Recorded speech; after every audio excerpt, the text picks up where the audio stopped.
So, as I've mentioned, our presenter today has been with us before, and she is a community champion. Her name is Anjeni Ali, and she runs SSS Non-Emergency Medical Transport.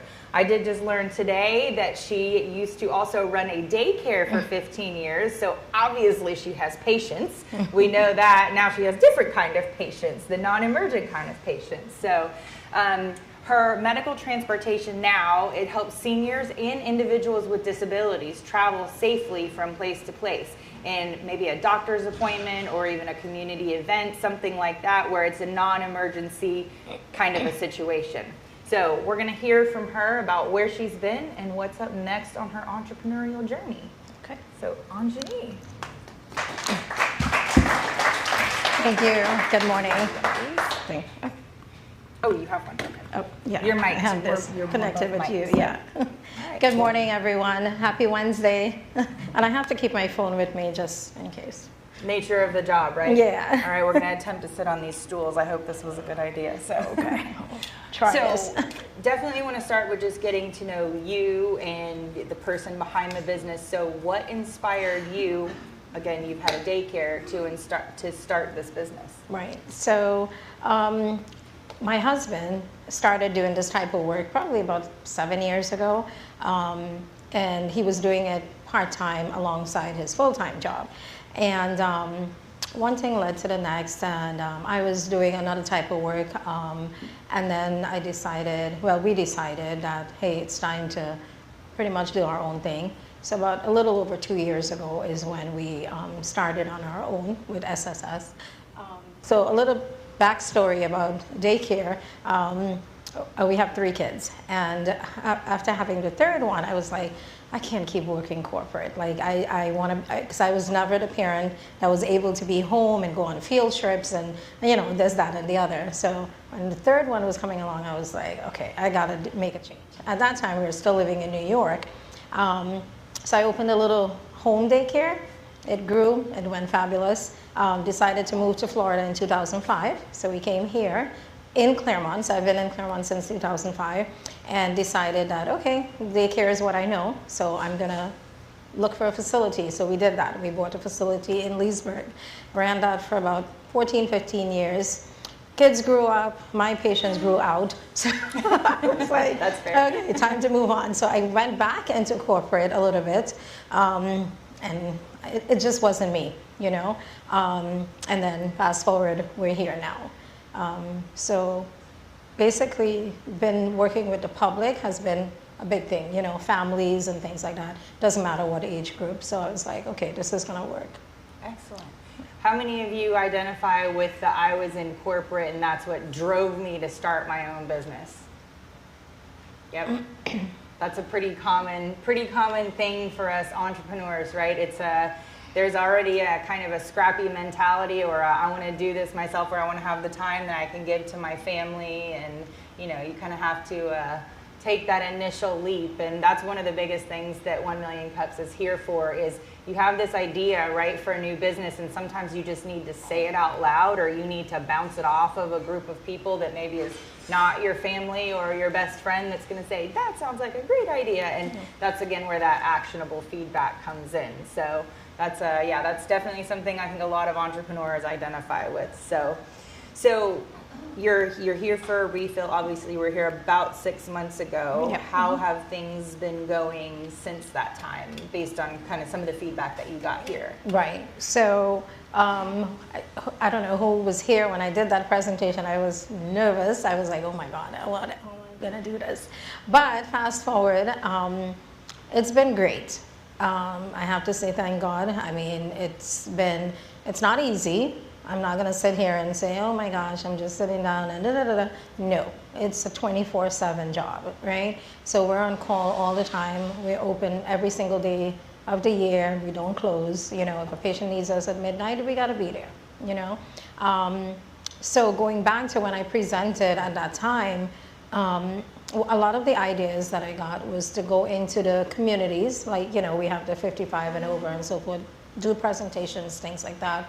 I did a few of those, got some feedback from there. But I think one of the biggest things has been for me, has been networking.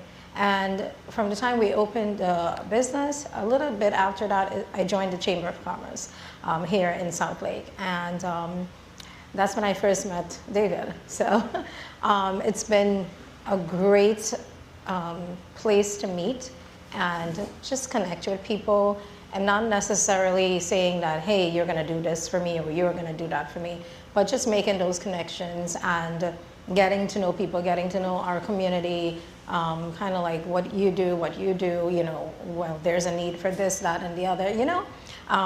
So it's been a really good spot at the Chamber of Commerce. Then I've been attending a lot of networking meetings, could be Orange County, Lake County, you know, just been everywhere. And it's continuous work. It doesn't stop with this type of business, which I'm sure most type of business, right? You gotta be out there, you gotta, and hence the reason every time you guys see me, I have this shirt on, because I have found that, oh, that's the lady that wears the red shirt. And they kind of, like, it sticks, you know, they remember you than me dressing up differently every day or whatever. And I started wearing my hat, and they're like, oh my God. And so it's, I feel like little things like that, people remember, you know, and it stands out. And things have been doing, we're doing well, but there's still a lot of work to do, but I can't complain. Absolutely, that's wonderful. How many of you here are members of the South Lake Chamber? Yes, absolutely. This is kind of the ideal situation. Again, the Chamber has been involved since the beginning. Dave is one of our founding organizers, and that's one of our favorite, like, this I think is kind of a success story. We'd like to think of ourselves as a feeder for the Chamber. There's over 1,000 members, probably well over that already, because it's been a few months that I've been saying exactly that, but over 1,000 members, and it's such a diverse chamber, right, which is representative of South Lake County, which is, I think, one of my favorite things about our community is that, you know, we take all kinds, right? There's all kinds of businesses, all kinds of personalities, all kinds of characters, and that's a great representation of it. So Anjeni was able to kind of see the value of that here, start here, and, you know, work your way up, get some of that feedback, and then continue getting that feedback. So as far as your business and the challenge that you talked about last time, I know we've had actually, and I would love to hear from Jackie on this if there she is. So Jackie, talk to us a little bit about the difference between marketing and branding. Just a little refresher on that, because I think that's what she has heard that message. And so branding is letting people know that you're out there, right? So I think, you're kind of talking about like Facebook versus Google, that type of stuff? Yeah, and even the fact that she's adapted her style and her wardrobe to her That's her brand, exactly, to be recognized. When it comes to, I think a lot of us are talking about marketing, the big things I'm often asked about is Facebook and marketing on there. Facebook is for branding. It's for connecting with your community, with your customers, your potential customers, and it's just saying, hey, we're here, this is what we do, versus what you do on Google, which is going after the narrow market where people are actively looking for your services. So the brand is really important.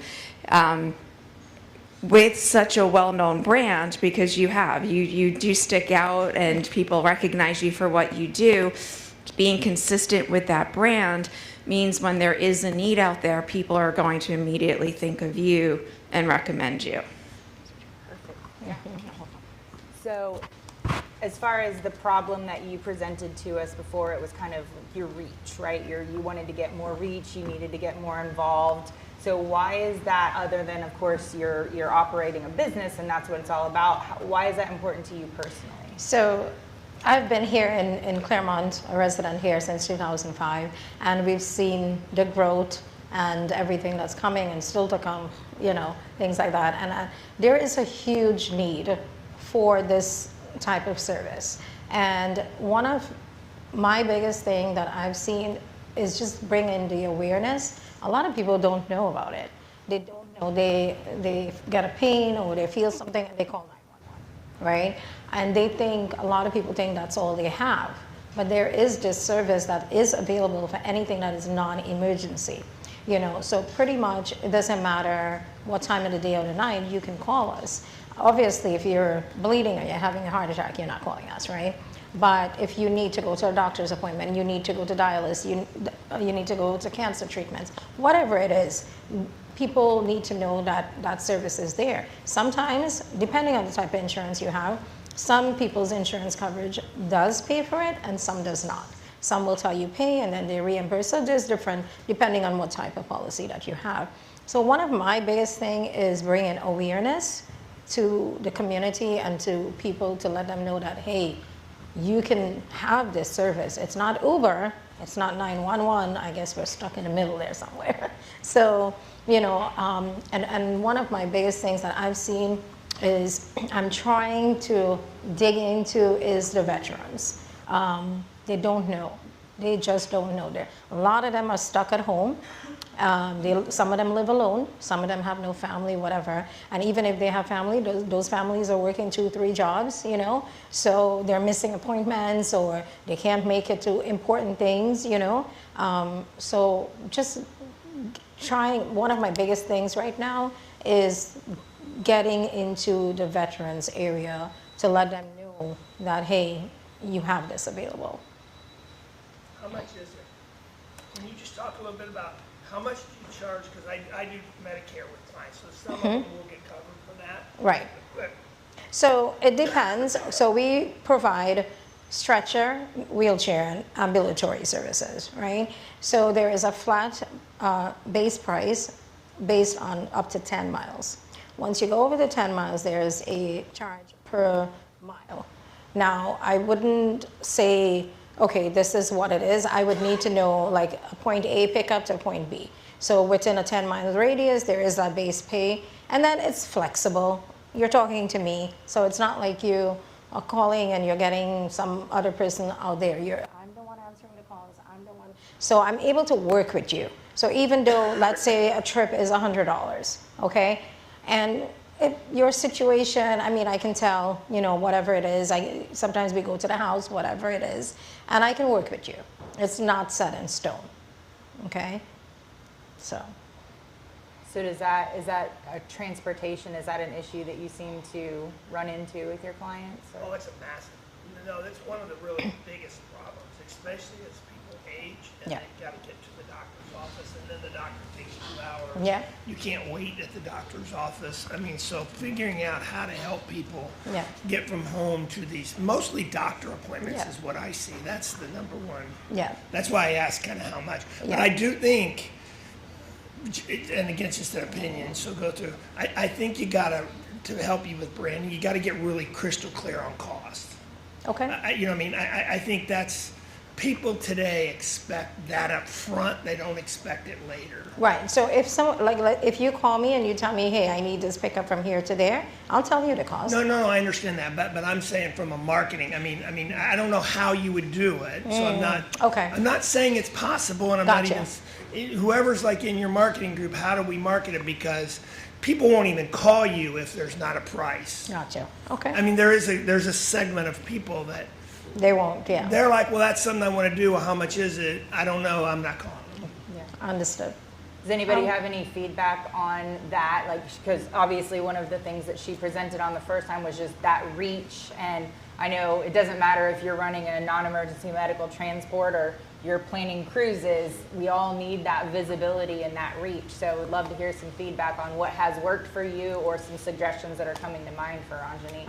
Well, I think to his point, if somebody has insurance that covers that, they know what that's how much they're gonna cover. Right. And if they don't know how much it costs, then that's just a mystery, and they're not, that's one less one less reason for them to call. If you're putting that number out there and their insurance is gonna cover more than what you charge, then, they're golden, they're gonna call you right away. Gotcha, okay, I appreciate that. So it seems like pricing, I mean, there's a model that you would have to figure out, but being able to kind of pre-disclose that might kind of help with the appeal of using the service. And especially that population. Absolutely. Sure. Thank you. Yeah. So what have you done to solve that? You said you've presented at a few of the 55 plus communities, the Right. active adult communities that we have around here. Right. Were there any other suggestions that you got from our community that you've been able to put into action? Right.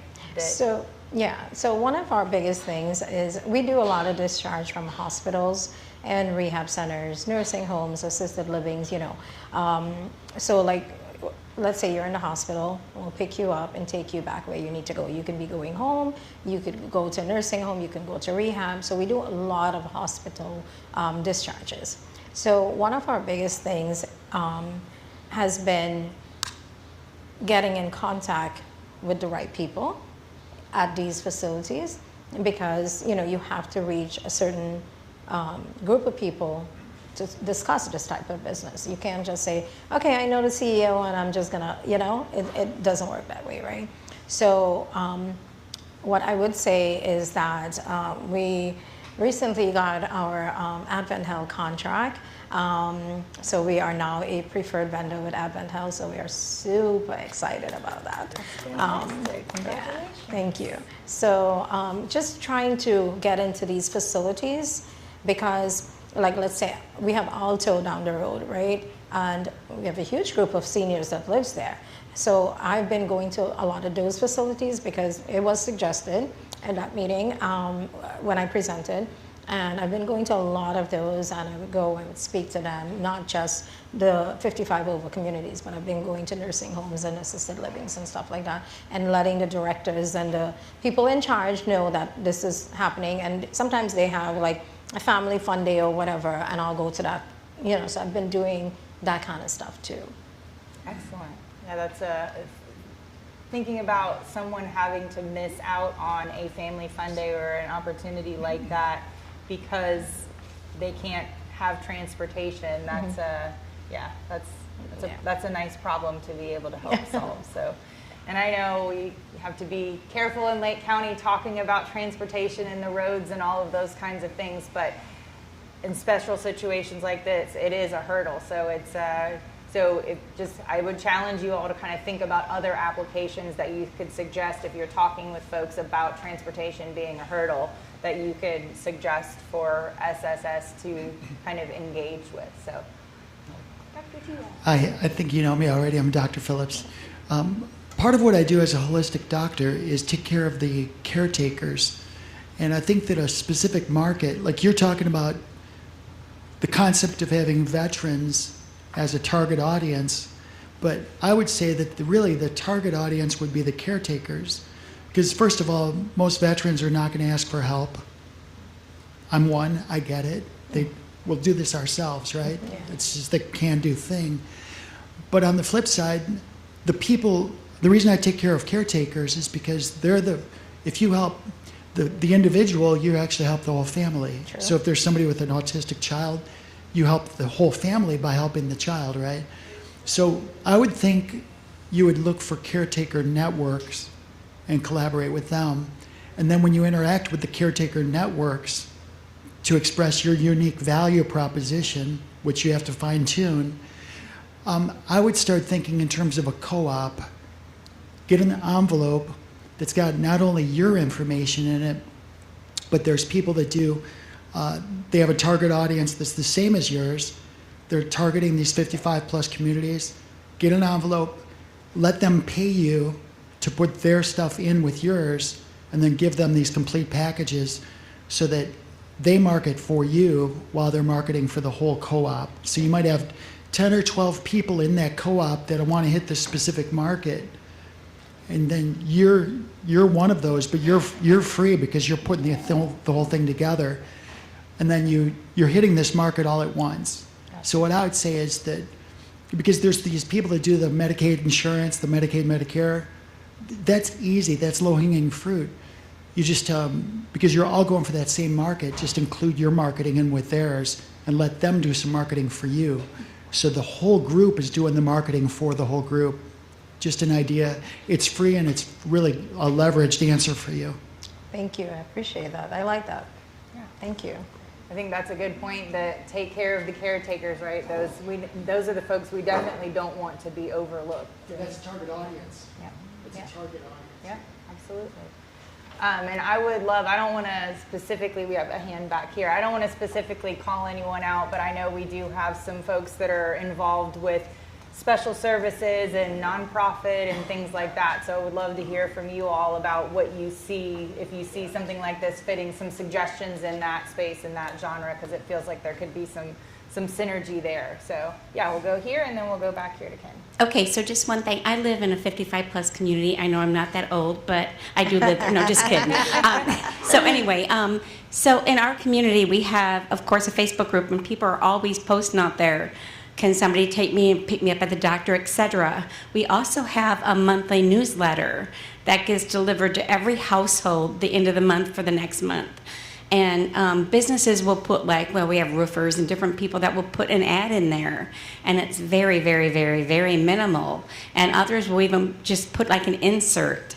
So that would be another way for you to get out there to a bunch of people, just to get that, because people look at that every day because it has all their activities in the community and everything. So that would be another way to get out there, because people are always, I've actually taken a couple of my neighbors down to a doctor and then went back and picked them up. So because people, we need it in the community. It's probably every week somebody's posting. Can somebody take me to a doctor's appointment, or I have to go get my radiation or whatever. So that's another form of maybe a thing that you could get out there and get involved in that would help you. Absolutely. Thank you. That sounds Good like idea. a great connection Yeah. for afterward. If For you sure. want to let her know about what specific community that is, we might all show up at your house for dinner, so you don't have to tell us now. But yeah, that would be wonderful, because it seems like obviously you're seeing that as a area of opportunity within your own neighborhood. So maybe she could start to help to solve that problem as well. Thank you. I had a thought, it's a little off topic, but I was just thinking about a conversation I had. My daughter's a wheelchair user, and the last time we had a mobility specialist at the house to do a custom fitting, he specifically advised not using services like yours because of all the horror stories he hears where they don't show up, they don't know how to actually manage the wheelchairs, all the stuff that I'm sure you are aware of, and all the things that I'm sure you do really well. That's great marketing. Not saying, look how bad everyone else is, but picking up on the things that you're hearing are not working in other places and highlighting how you actually have a handle on that. You do really well with that. Okay. a Sounds great good. point. Yeah, that we hear it a lot, unfortunately. Yeah, that Thank seems you. like it could be an area of opportunity, again, for you to, again, like Jackie said, not necessarily kind of throw shade, I don't know what the right term is, but Right. why you do this better, what's your value add, right? Correct. What's your value add, right? SPDC, what's your value add proposition? Why are you better than the other non-emergency medical transport? Yes. So we had an event at UCF on Monday that it was for survivors of human trafficking. It was a job boot camp and training. And the organizers spent quite a bit of time getting the participants there, because several of them are in treatment facilities, and some are actually on the streets and different things. And we've been using Uber and different things like that. It just so happens our executive director is co-chair of the Central Florida Human Trafficking Task Force, and there's 200 and some members, and every one of those nonprofits moves people around, and they're very hesitant to get into Ubers. It's a tough group. There's a lot of trauma involved, and this would be great. So Thank you. we can definitely get your information out at our next meeting. Absolutely. Love that. Thank you. Fantastic. There's another connection for after the program, and thank you for what you all are doing in that space. I got to talk to one of our first-time visitors, and they're tackling a very difficult situation that is bringing awareness and trying to introduce kind of the realization and prevention of human trafficking. So I think that's a great suggestion. When I said I didn't want to call anyone out specifically, you were who I had in mind. So thank you for that. And I think that's another wonderful connection, because a trusted source, I mean, rightfully so, what folks like that have been through, it would probably Yeah. be a little bit unsettling to just trust anyone. And that's one of the biggest things that we deal with on a daily, right? Every single patient or person that we pick up they have a story or they're dealing with a situation, you know, I mean, it's just being, and I'm on the road all day, so I'm actually physically doing the work also. And sometimes we'll take somebody to their house and they're alone. And it's some of these scenarios that we deal with on a daily, it puts you back like, what am I complaining about? My hair is not colored, like seriously, like, you know? And it just really like makes your eyes open up even wider, because people are dealing with some really tough situations. Like, I can't imagine like how they live, you know? It's hard, it's hard. Absolutely. So I kind of pre-apologize for this question because I'm a financial advisor. How do you make money? Like I see this is a really big challenge from I could see half of your pickups actually lose money, right? Because they take too long, they're too far, something comes in. I could see this as a very challenging business, not to generate revenue, but to make money. How are you doing that? Or have you gotten to that point where you're addressing it? Right. So a great question. I mean, I've been asked that before by another person, and I think a lot of it because it's we run it like family. You know, myself, my husband. You know, I have a couple of employees. You know, my kids help. You know, doing like the paperwork. You know, things like that. So I think that's helping us right now per se. But as things progress, I know that's going to change. Right. So. And to answer that question specifically in regards to how do you make money, this is why I need to get into the hospitals. And this is why I need to get into the rehab centers, yeah, sure. Right? So that's where you would, because that's where the consistent work would come in, right? So like you'll have a doctor's appointment maybe once a month or once in a couple months, you know, depending on your situation. So to say that I'm just depending, or we're just depending on private pay, let's say, then it's not going to work. Well, it's predictability, right? I mean, like you go take someone to the doctor's office. I used to take my mom to the doctor's office. It would suck. Yeah. 5 hours. Yeah, yeah. So, and then we do charge like a waiting fee also. And then unless, like if it's that long, then we'll drop off, and then I don't charge a waiting fee, and then we'll come back because we're doing other trips in between. So it kind of like shuffling things around.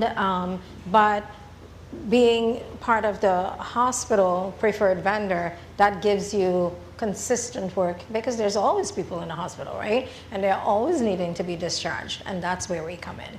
So that's a. But what and I'll kind of stop on this. But one of the things that I see constantly with small businesses, especially early startup small businesses, is they don't separate profitable business from revenue.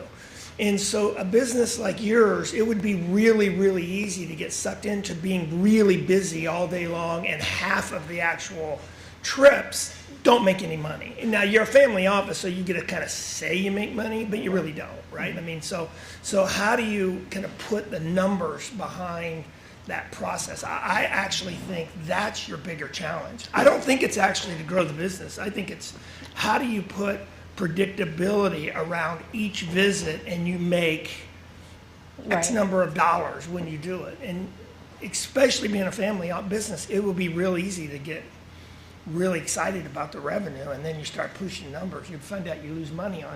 Yeah. And you know, that's one of my biggest things that I wanted to bring up here. Time management for me has been a huge challenge. Yeah. Very, very huge challenge. And it could be everything, personally, business, everything. Because I'm doing it 7 days a week. And then I also have a house to run.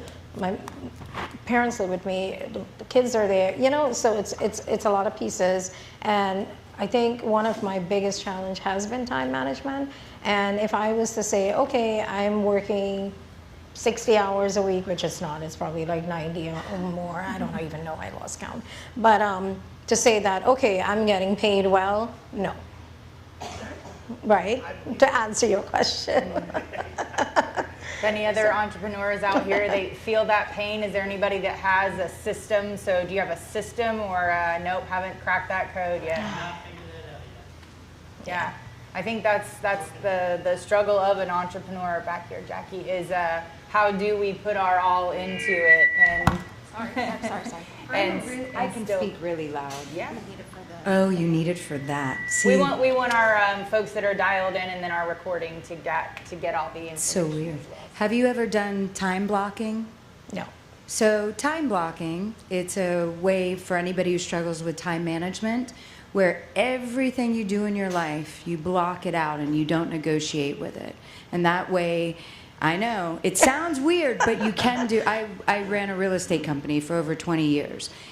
You work 20, and property management, you work 24 hours a day. There is no time off, right? Right. So time blocking, when you find your rhythms, you find the space in there. If you ever want to talk about it, I'll tell you about it. Or just look it up. But it's a method that you can use and practice, and it'll help you take control of your time and get out of that cycle that you're in. That's all. I will definitely look up on ChatGPT. There you go. There you go. Thank you. Kind of in keeping with not the like financial probing questions, but how many vehicles do you have and how many people can you fit on those? So like they were mentioning taking groups to an event. Can you fit 6 or 8 or 10 people in your vehicles? So we currently have 3. And then you have to remember the stretcher is in there, the wheelchair is in there, and then we left 1 seating area because a lot of our work that we do is stretcher based or wheelchair, right? The seating that's there can hold like 4 people, and then of course the driver's in front and then there's another seat up front. So let's say we're taking you home from the hospital. Sometimes a family member may want to ride along. So we allow 1 person. Unless it's something contagious or whatever, then no, right? So in regards to taking a large group, it wouldn't be really a large group per se, and then we have to make sure health-wise it's safe, because just making sure nothing contagious goes to the other person and things like that. So, yeah. Excellent.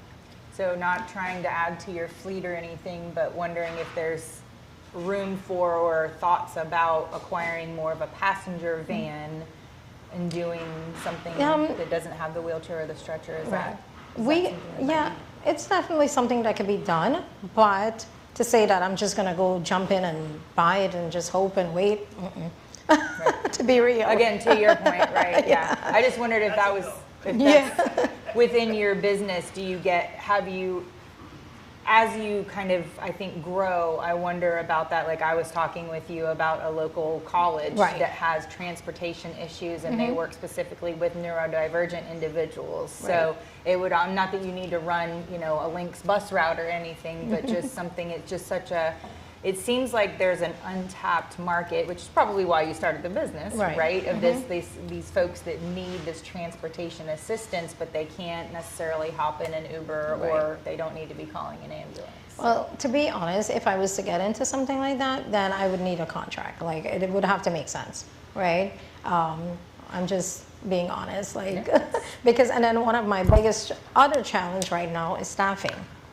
Because we're 24/7, and I'm in desperate need of getting 2 drivers, even part-time, full-time, whatever it is, and it's hard to Do get. they need commercial license? No. So yeah, if you know anyone that's responsible 25 and over, just because of insurance reasons, send them my way, please. Yeah, as far as, I heard you say, you've lost track of how much time you're putting in. And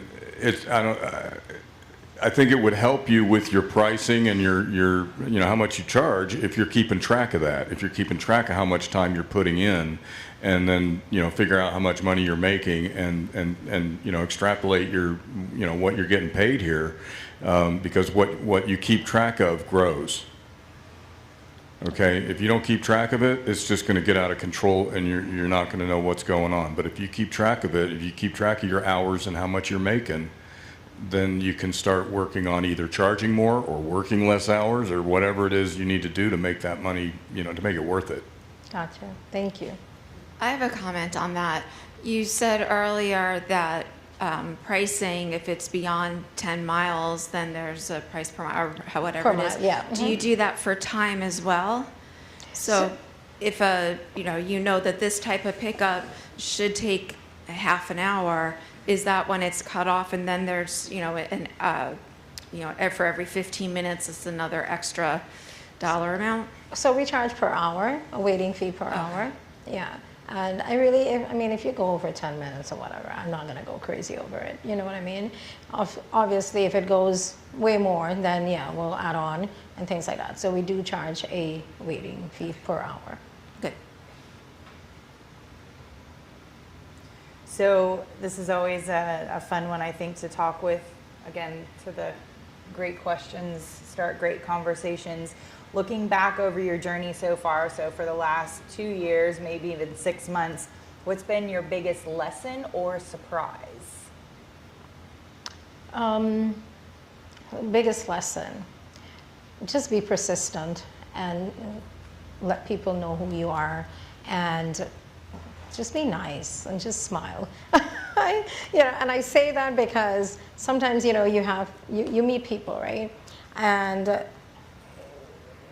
that first impression for me is a lot, and I don't know if it works that way for everybody, but when I meet somebody a first time, it's like an instinct, and one of my biggest thing, and this has been since daycare days to now or whatever, if I'm coming in and talking to you, and we all have issues and family stuff and life stuff that's happening or whatever, but I've just got to throw it behind my back and put that smile on and talk and, do whatever I need to do to make it work. And that's been one of the biggest thing. One of issues that I'm having right now is just connecting to the right people at the right places. Now, I did say we are contracted with Advent Health. We are also contracted with Cornerstone Hospice, and we're working on a couple of rehab centers. So it's happening by being persistent, by showing up, by calling them, by emailing, and I know there's this huge AI thing that I should be doing, and I'm still trying to learn that. So just sending the right emails, because these people, they get emails hundreds a day, whatever, and what makes my email stand out, that's something that I need to learn to do it the right way, the right words and things like that. So I wonder, and obviously we have our SBDC representative here. Have you been able to engage with them?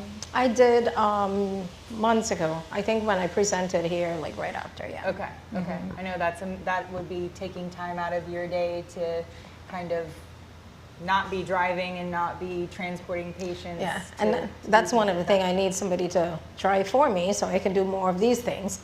So sometimes when I'm not like at this meeting or, the chamber or something, it's because I've got to go on the road, Has anybody found any good ways? I'm sure we all know Indeed is out there, but any ways to kind of recruit employees or word of mouth, or has anybody cracked that code on finding reliable or dependable employees for your small to very small business? Any suggestions on that? It's hard. Yeah. I want to say, you mentioned, you do have to be over the age of 25. I know a lot of students who are either in nursing school or medical school, they need a certain amount of, before they even start clinical hours, when they're going through the application process, they want to be able to show some sort of, thank you. They want to be able to show some sort of prior medical experience, not necessarily clinical hours, but a lot of medical students will work like front desk at hospitals, or they'll do something adjacent, right? That's not necessarily clinical while they are still in school. Because you offer part-time, I think that could be a really good audience to try to target, especially if it's nighttime hours as well. Students going to school during the day might be a good audience to try to reach out to at like job fairs at universities. Okay, absolutely, that's a good idea, because even I like when there's stretcher services, you always have to have two people, right? So you have the driver and then you have another person working alongside. So I say drivers consistently because that's what I'm desperately looking for, but I'm also always needing a second person, right? So, good idea. That's a great suggestion. The Yeah. technical college has some health programs where they would probably need Yeah. kind of accreditation or hours toward accreditation, and yeah, that's a fantastic suggestion. Sounds good. So I know the beginning of it, she didn't have a microphone, but she suggested looking for nursing students or students that need kind of clinical hours to work toward their certification or accreditation to help and maybe even sit in the passenger seat if not drive. So yeah, it's a great suggestion.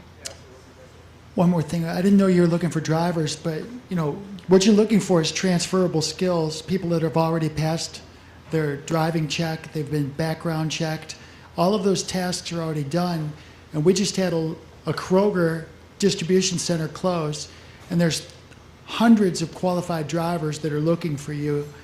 One call would be to the Kroger Corporation, Okay, the HR department. good idea, yeah. It's a great idea. Absolutely. That's a great suggestion, and Yeah. actually, Yeah. because, well, I'll keep it short, but the Kroger employees are in kind of a database with Career Source Central Florida because there were some dollars that were moved into their keeping, like Right. they're holding to either train or upskill or help rehome know furloughed that. workers for Kroger. So Yeah. I can definitely make that connection for Absolutely. you and put you on a call there because Yeah. that was something that actually the county was able to do was they took some of those dollars and put them toward roads, and they took some of the dollars and put them toward in the kind of the Career Source Central Florida Bank to help pull people from that database for furloughed workers. So that's Perfect. another great suggestion. And Absolutely. fortunately or unfortunately, I was on site after that closure, and those drivers, I mean, to your point, were community involved. I mean, they were delivering groceries to cancer patients. They were very empathetic type of people. So Absolutely. yeah, that's another great suggestion. Yeah, So I'll do that. Yeah, for sure. absolutely. Thank you. Betsy, we have Hi, I own Lake County Tow, and we grew so quickly because we set ourselves aside from the industry. I'm sorry, you're Lake County? Lake County Towing. Oh, okay, okay, Yeah. yes. Oh, I So see you around. Yeah, we built our business on customer service. Mm-hmm. Our trucks are spotless on the inside and out, and people like that. People, like you said earlier, just smile. Yeah. People like good customer service. So we make sure our dispatchers and our drivers are always very courteous to everyone, no matter what happens. In bad situations, people are upset. Yeah. But we try to make it better Absolutely. for them. Yeah. So, and question, do you advertise on Google?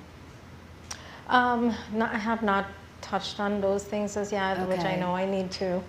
Yeah, we really grew a lot with just personal tows through Google, because Okay. they, Google Towing Company, and when they're stuck in their car somewhere, and when you do that, you'll come up first.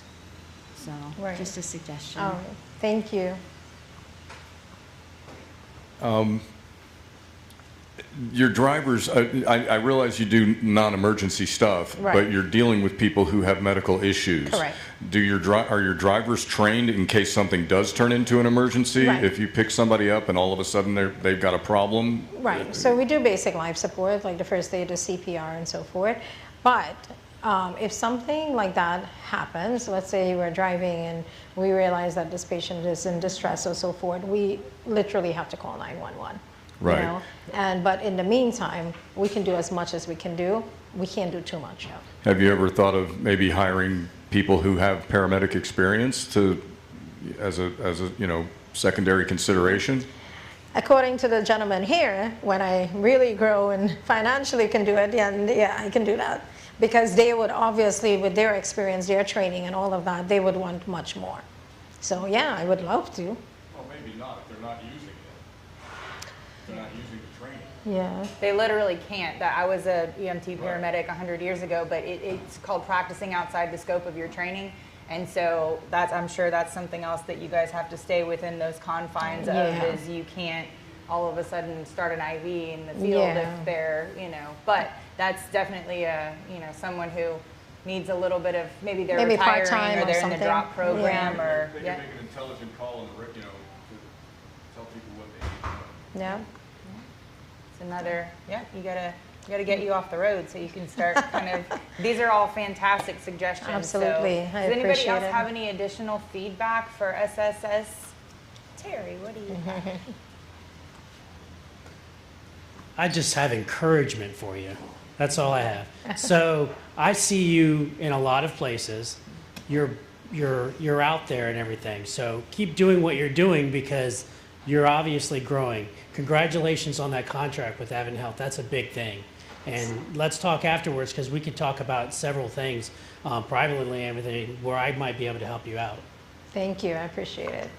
That's fantastic. That's a great note to end on. Thank you, Terry. And I think, that's an important piece of all of this is obviously it's a grind. And as entrepreneurs and business owners, we understand that grind and it can be a lot, but you seem to be doing a fantastic and gracious job of putting on that smile you spoke about and putting the bag on and getting the work done. Yeah. So any connections that you all think about, please, here is Anjani's contact information, and she does have some cards and some information sheets up here if there's any additional questions or anyone that comes to your mind that might be a good resource to put her in touch with. So thank you all very much for the feedback, and Glenn will have captured this all on that AI that you're talking about, and he gives a great synopsis, not in addition to recording everything and then providing the video for her, there will be an actual kind of transcript of everything, including all of your fantastic feedback. So that's why we kept shoving microphones in front of those of you that didn't have them, because that's where it really gets captured, and we want to make sure she has that resource to go back to. So thank you, Anjani, for today. You're welcome. Thank you. Thank you guys so much. I appreciate all of you. And I'll be listening again because I'm sure by the time I walk out the door, I'm going to forget. Hey, that's how it goes. So Thank you. yeah, if you didn't take a picture, there's her information, and of course she'll be here for maybe a few minutes afterward for some connections, but she's got, again, some information here. So